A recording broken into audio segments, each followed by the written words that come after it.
Oremos para dar início ao estudo de hoje.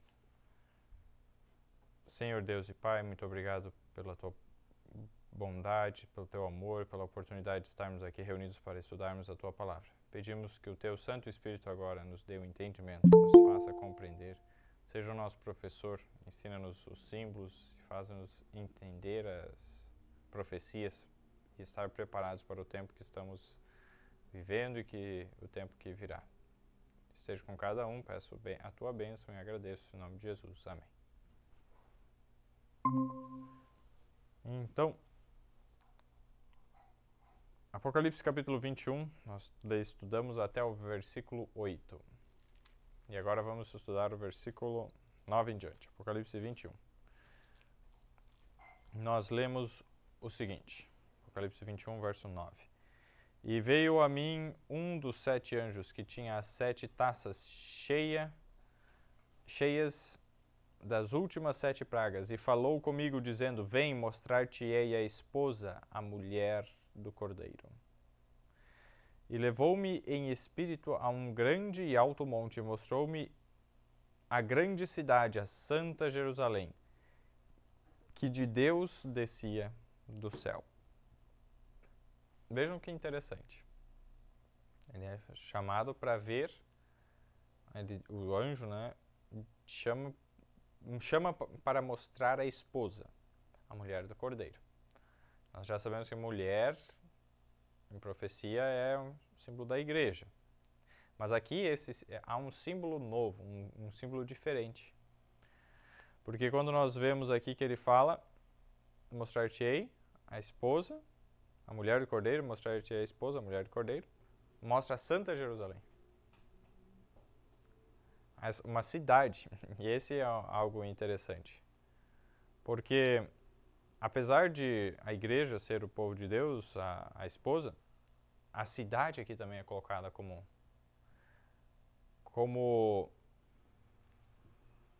a esposa. E aí, nesse sentido, é algo para nós estudarmos um pouco melhor. E estudarmos mais a fundo. E é complicado nós compreendermos tudo. Por quê? Vamos para Efésios capítulo 5, o verso 32. Efésios capítulo 5, o verso 32. Grande é este mistério, digo, porém, a respeito de Cristo e da igreja. Então é grande o mistério de Cristo e da igreja. Então, quando nós vemos aqui, é um mistério esses símbolos e o relacionamento, como que acontece a nossa união com Cristo. Em Efésios 5:32 nós vimos que grande é esse mistério. Mas nós vamos procurar hoje entender um pouco melhor. Vamos agora ver alguns textos no Antigo Testamento, outros aqui no Novo Testamento, que nos dão luz a respeito disso. O primeiro deles que eu quero compartilhar com vocês está aqui em Isaías capítulo 54. Vamos lá para Isaías capítulo 54.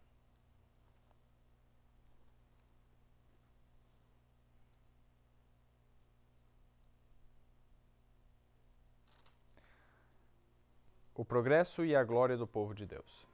Esse é um capítulo que é interessante nós vermos por inteiro. Vamos lá.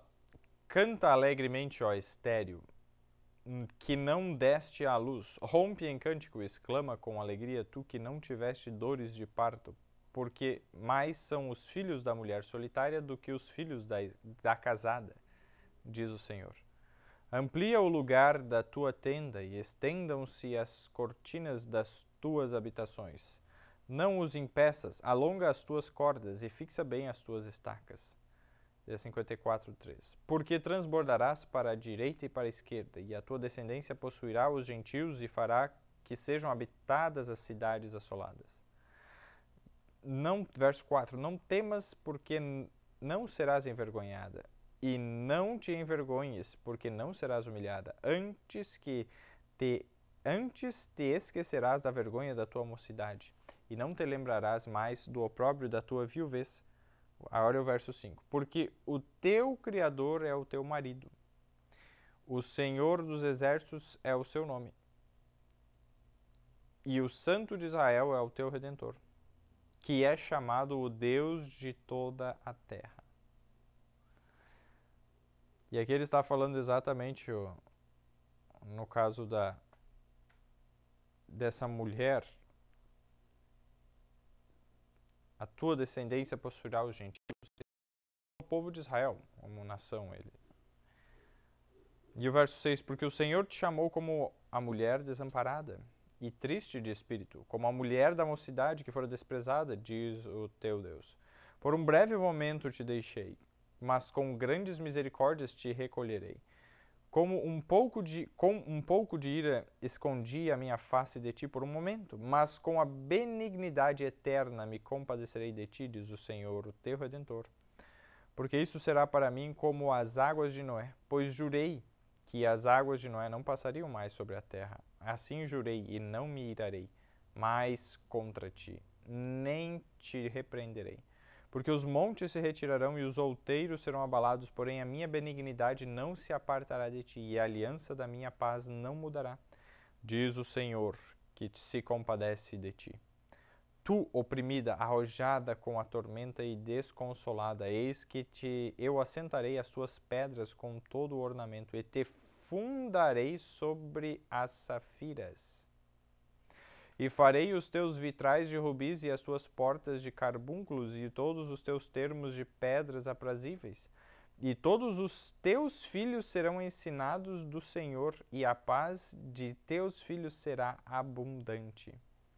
Olha que interessante. Então ele está falando para uma mulher inicialmente, mas depois ele está falando para uma cidade, porque ele está dizendo, o verso 12, e farei os teus... O verso 11 e 12. Tu, oprimida, arrojada com a tormenta e desconsolada, eis que te assentarei as tuas pedras com todo ornamento e te fundarei sobre as safiras. E nós vamos ver em Apocalipse 21 o paralelo que existe com isso. E aí, o verso... E ela tem filhos, olha só que interessante. E agora o verso 14. Com justiça serás estabelecida, estarás longe da opressão, porque já não temerás, e também o do terror, porque já não chegará a ti. Verso 15. Eis que seguramente poderão vir a juntar-se contra ti, mas não será por mim. Quem se juntar contra ti, cairá por causa de ti. Verso 16. Eis que eu criei o ferreiro, o que assopra as brasas no fogo, e o que produz a ferramenta para a sua obra. Também criei o assolador para destruir. Verso 17. Isaías 54, 17. Toda a ferramenta preparada contra ti não prosperará, e toda a língua que se levantar contra ti em juízo tu a condenarás. Esta é a herança dos servos do Senhor, e a sua justiça que de mim procede, diz o Senhor. Aí nós começamos a ver, então, está se referindo a uma cidade, mas que ela é mãe dos salvos, mas ao mesmo tempo fala que é mulher, e de repente ele fala aqui, o verso 17, que ela vai condenar, ou seja, há um juízo envolvido aqui. A cidade em si não julga, mas os moradores. Tá. Então a cidade em si ela não julga, mas os moradores que estão nela, os habitantes. Quando agora nós comparamos com outro verso que está em Gálatas 4, 26. Vamos lá para Gálatas, capítulo 4, verso 26. Estamos falando a respeito da Nova Jerusalém. Que em Apocalipse 21, verso 9 e 10 nós lemos. Gálatas 4, 26. Mas a Jerusalém que é de cima é livre, a qual é mãe de todos nós. Olha só que interessante. A Jerusalém que é de cima é livre. A Jerusalém é mãe. Quando nós começamos a entender O que está conectado e está relacionado a isso? Vamos comparar com Hebreus 12, 22.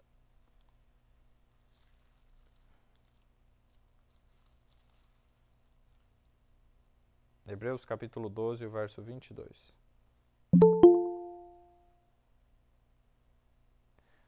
E olha o detalhe que está dito aqui.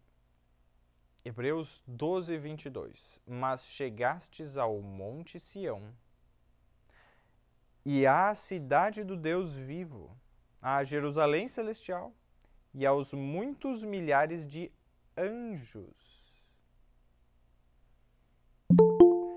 Olha que incrível, vejam que incrível isto. O monte de Jerusalém, o monte de Sião, a Nova Jerusalém, as cidades aqui que está falando, a Jerusalém celestial, são símbolos. Então o próprio monte Sião é usado na Bíblia como um símbolo do povo de Israel, o povo de Deus. E que por meio de Cristo nós fazemos parte da descendência de Abraão. Todos que são de Cristo também são descendência de Abraão. Aí, a Jerusalém celestial e há muitos milhares de anjos. Os anjos têm uma obra, um trabalho em favor daqueles que hão de herdar a salvação. Aqui em Hebreus mesmo, se nós formos no capítulo 1, no verso 14, nós lemos isso. Não, quando está falando a respeito dos anjos ali, vários versos aqui, do verso 6 em diante, Hebreus 1, verso 6 em diante, e comparando e colocando a diferença de Jesus com os anjos, que a diferença é que Jesus é o chefe de todos os anjos. E aí o verso 14, não são porventura todos eles espíritos ministradores enviados para servir a favor daqueles que hão de herdar a salvação? Então, todos que estarão salvos receberam auxílio dos anjos de Deus. Então, Jerusalém é mãe, no sentido não de que a cidade em si seja mãe, mas os habitantes dela. E os que vão então lá farão parte quando a gente volta para Hebreus 12, e agora o verso 23. No verso 22 nós lemos, Hebreus 12, 22. Mas chegastes ao monte Sião, e à cidade do Deus vivo, à Jerusalém celestial, e aos muitos milhares de anjos. É o verso 23.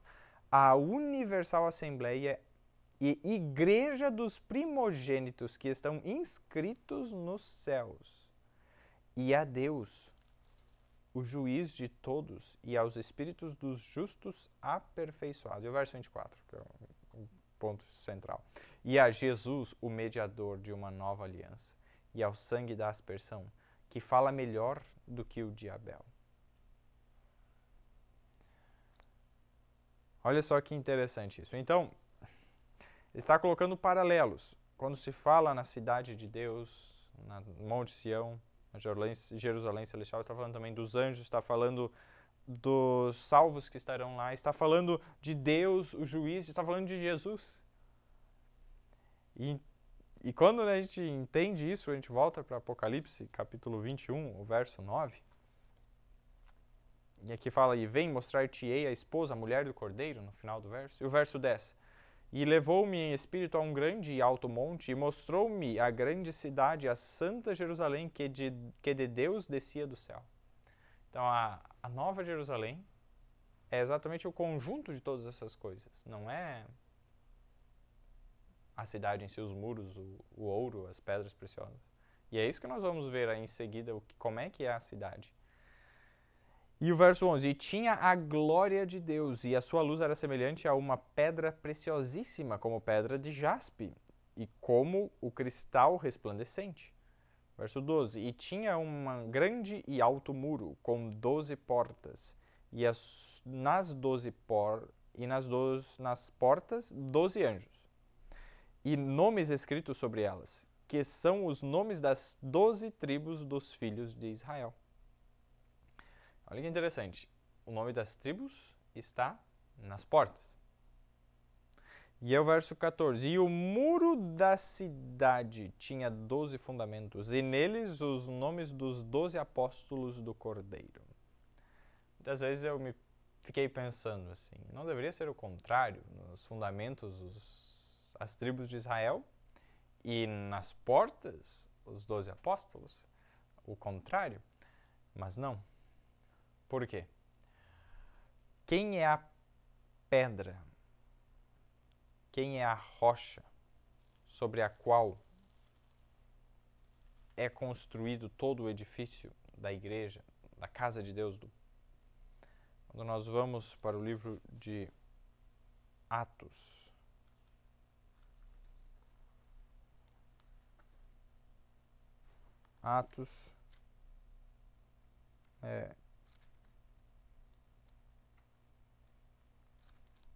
no capítulo 4, o verso 10, 11 e 12. Vamos ler aqui, Atos 4, 10 a 12. Seja conhecido de vós todos e de todo o povo de Israel que, em nome de Jesus Cristo, o Nazareno, aquele a quem vós crucificastes e a quem Deus ressuscitou dentre os mortos, em nome desse é que este está são diante de vós. Depois de uma cura que o apóstolo Pedro fez lá e João também. E o verso 11, ele, Jesus Cristo, o Nazareno, que falou no verso 10, ele é a pedra que foi rejeitada por vós os edificadores, a qual foi posta por cabeça de esquina. Ou seja, o fundamento.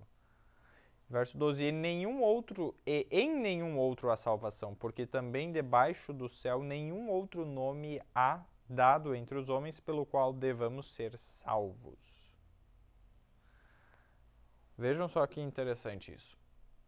Jesus é a pedra de esquina, a pedra principal que suporta todo o peso aqui. E é com base nele, pelo nome dele, que há salvação. Somente, nenhum outro nome há. E aí, quando nós entendemos que ele é o principal fundamento, e aí os apóstolos têm participação. O reino de Cristo, os salvos, somente foram salvos porque Cristo venceu. As 12 tribos de Israel foram importantes? Foram, mas eles não teriam a salvação se não fosse pelo que Jesus passou na cruz. Então, é com base no que Jesus fez que ele conseguiu comprar a salvação dos que estavam para trás. E também dos que vieram a existir depois dele. Então, por isso que ele é o fundamento. Os apóstolos estão ali na base, no fundamento do governo de Deus, do reino de Deus. Do reino, na verdade, né? O governo de Deus sempre existiu, né? Mas o reino agora desse, aqui na terra. E nesse reino de Cristo, aí salva-se também os que já passaram, as 12 tribos de Israel, e os que vêm depois. E aí, quando a gente volta para Apocalipse, capítulo 21, o verso 15, e aquele que falava comigo tinha uma cana de ouro, uma vara, né, assim de ouro, uma cana de ouro, para medir a cidade e as suas portas e o seu muro. E a cidade estava situada em quadrado, e o seu comprimento era tanto como a sua largura. E mediu a cidade com a cana até 12.000 estádios, e o seu comprimento, largura e altura eram iguais. Esse livro de Daniel e Apocalipse foi muito esclarecedor para mim nesse aspecto, porque eu pensava que, vamos ver esse livro aqui, eu pensava que, ali ao falar que eram iguais, a cidade é um cubo, e ela é gigantesca, mas provavelmente não é assim essas medidas. Por quê? Quando ele fala nos estádios aqui, 12.000 estádios, um estádio de aproximadamente 200 metros, nós chegamos ao comprimento de 2.400 quilômetros. Aí dá para se entender, muitos poderiam pensar, 2.400 quilômetros de largura, de comprimento e altura. Mas calma. Primeiro que geralmente essa forma de falar do total era usada para o perímetro, ou seja, a soma dos 4 lados, de todos os lados. Essa é quadrada, então por isso 4 lados. Então, os 2.400, na verdade, seria 600 mais 600 mais 600 mais 600. Em cada lado, 600 quilômetros. É essa a conclusão que a maioria dos que estudam o grego e como que era utilizado a mentalidade, a forma de medir e de se expressar da época. Então, 600 quilômetros. Só que agora, com base nesses 600 quilômetros, quando pega 600 quilômetros de largura e comprimento, é bastante, mas tudo bem. Mas de altura é uma coisa muito desproporcional para nós compreendermos. E quando ele fala do muro, isso é também algo que me intrigava. Como que a cidade ela vai ter 600 quilômetros de altura se o muro dela tem algumas dezenas de metros? Aí o muro, a altura do muro, na verdade, segundo depende ao quanto nós considerarmos o côvado, que ele fala, vamos lá, o verso 17. E mediu o seu muro de 144 côvados, conforme a medida de homem, que é a de um anjo.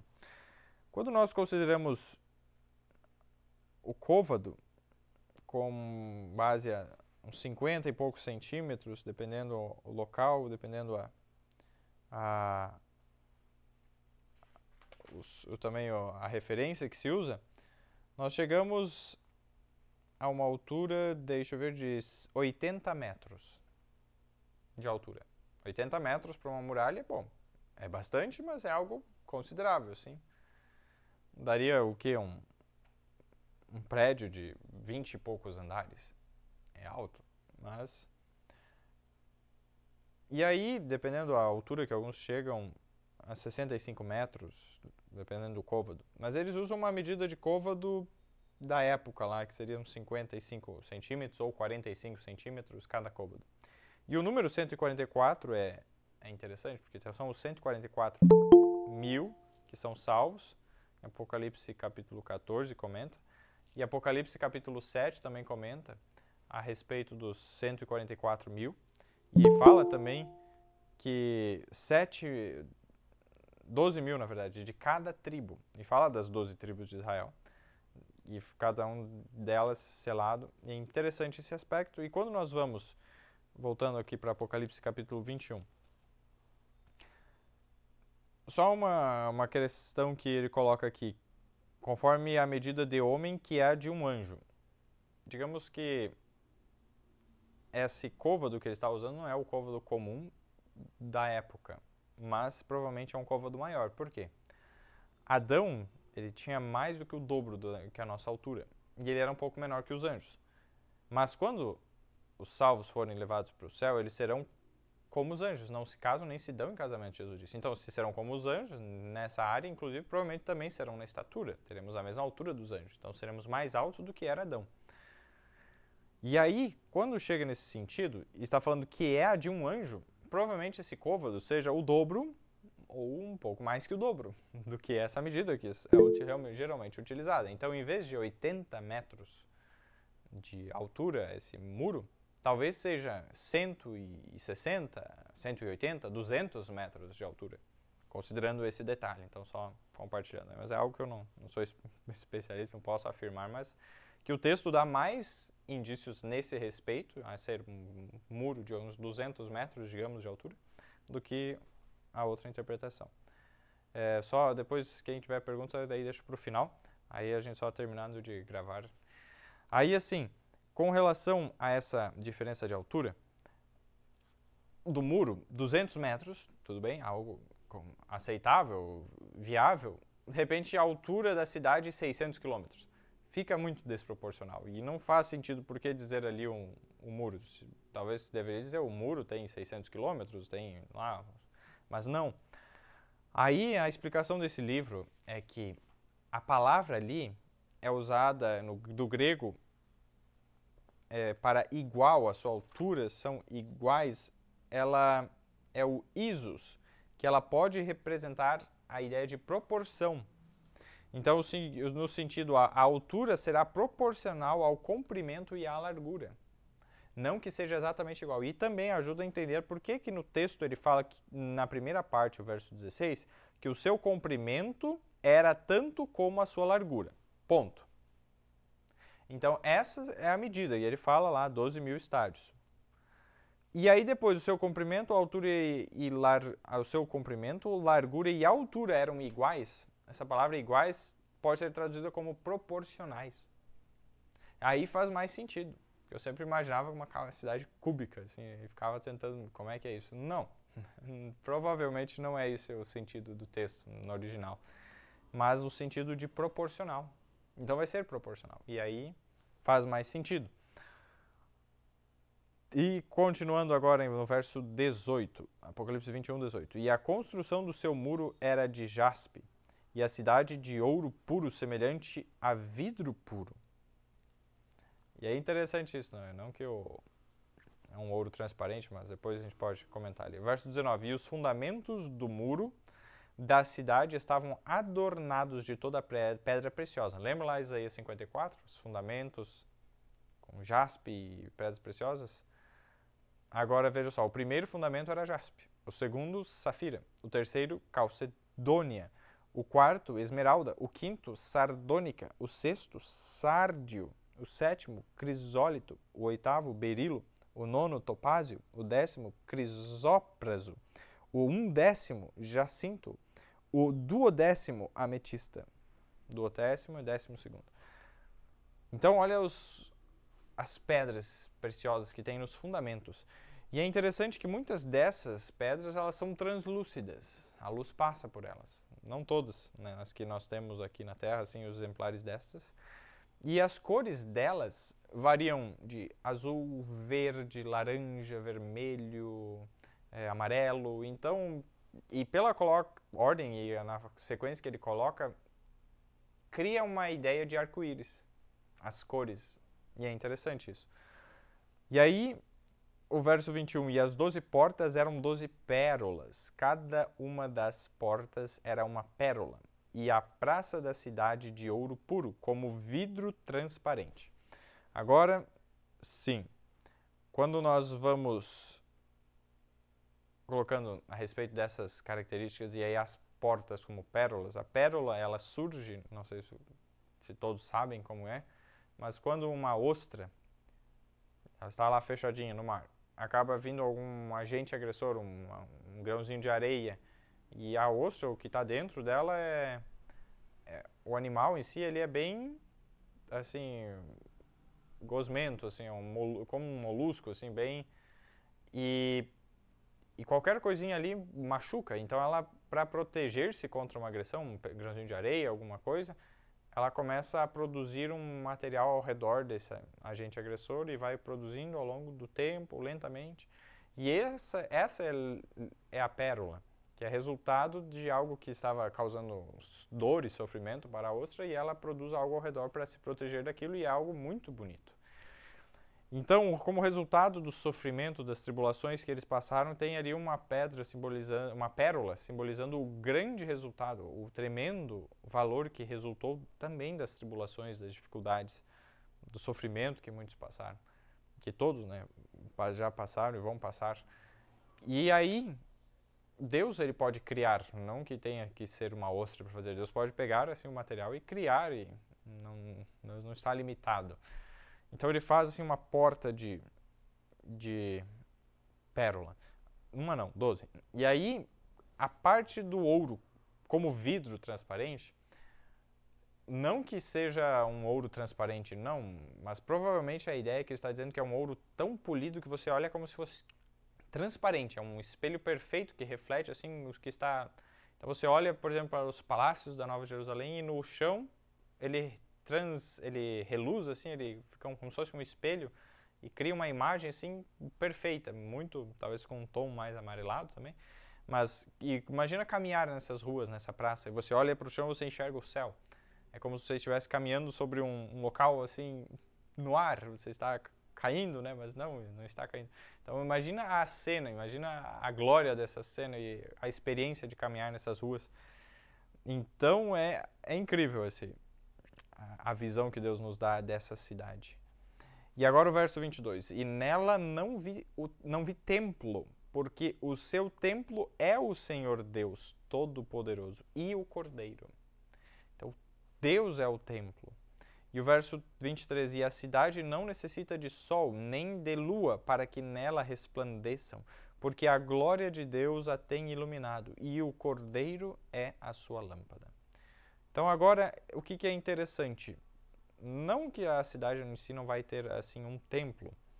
Por exemplo, em Apocalipse capítulo 16, nós lemos aqui o verso 17, quando o sétimo anjo derrama, né? E o sétimo anjo derramou a sua taça no ar e saiu grande voz do templo do céu, do trono, dizendo, está feito.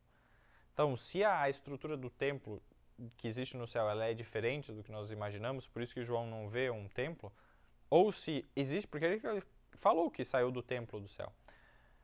Mas aí também fala do trono. O trono está dentro do templo, ou o trono de Deus, a presença de Deus é o próprio templo, cria o templo onde está? Não sabemos exatamente como é, mas só sei que quando João olha, ele não vê.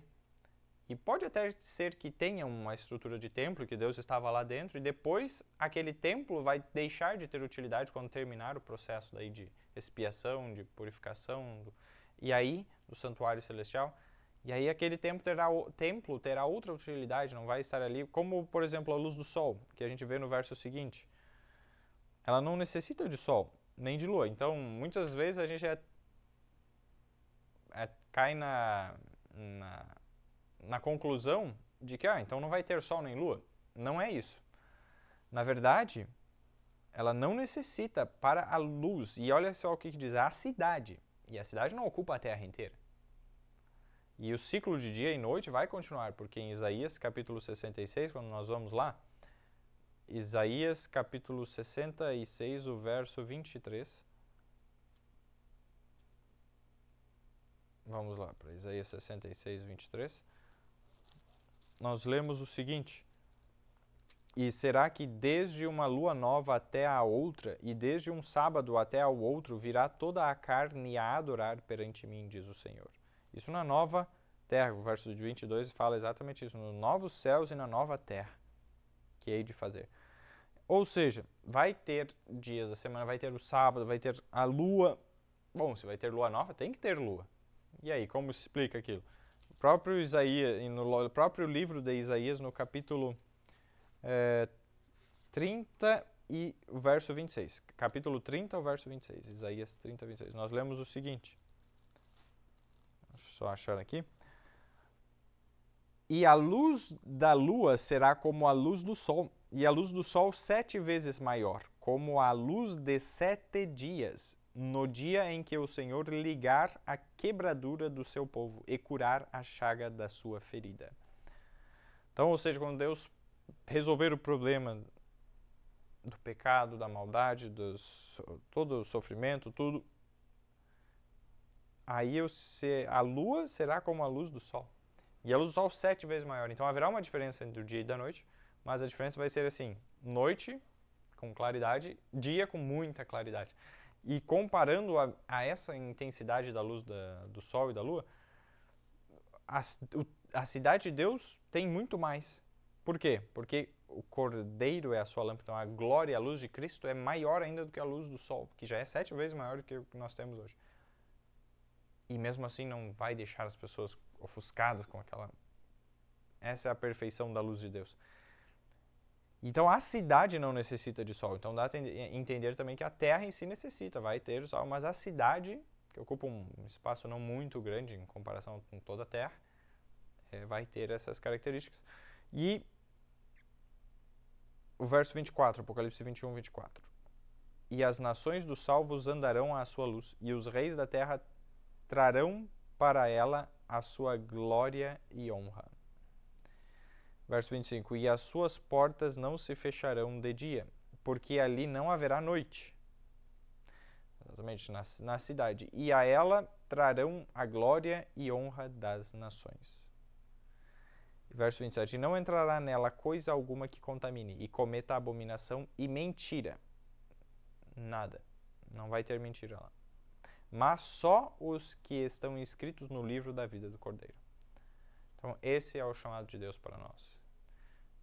Que vivamos à altura do plano de Deus, que sigamos as suas orientações. E se Deus queira, Deus ele quer, né? Mas se Deus ele for o primeiro em nossa vida, se for o nosso desejo e comprarmos essa pérola de grande preço, com tudo que tivermos, empregarmos tudo que temos na aquisição da sabedoria, do entendimento, como diz lá em Provérbios, o conselho também em Provérbios capítulo 3, Provérbios. Então Deus vai nos dar a recompensa por amor de Jesus, porque Cristo é a recompensa, Ele é a salvação. Então empreguemos tudo que nós temos na aquisição desse conhecimento que salva, do conhecimento de Jesus. E a Nova Jerusalém, que é esse local onde Deus está, onde Cristo está, que é a sede do universo, será então um dia transferido para a Terra. E quero fazer parte disso. Vamos fazer uma oração para encerrar, depois nós abrimos para perguntas e comentários. Então, oremos. Senhor Deus e Pai, muito obrigado pelo estudo, pelo entendimento a respeito da nova terra, da Nova Jerusalém, que o Senhor descreveu melhor aqui com mais detalhes. Obrigado pelo entendimento, pela Tua palavra que explica os símbolos, que não nos deixa em dúvida. Muito obrigado por ser tão bondoso para conosco. Pedimos Teu Espírito a nos guiar, que os nossos nomes, Senhor, estejam escritos no livro da vida do Cordeiro. E ajuda-nos a, com todo o nosso esforço, a fazer o mínimo, que é aceitar e a nos entregar a Ti e a viver uma vida pela fé, crendo que o Senhor já nos tem escrito no livro da vida e a fazer agora o que o Senhor pede de nós. Pedimos o Teu Espírito, a Tua bênção sobre cada um que assistiu, que vai assistir ainda, em nome de Jesus. Amém.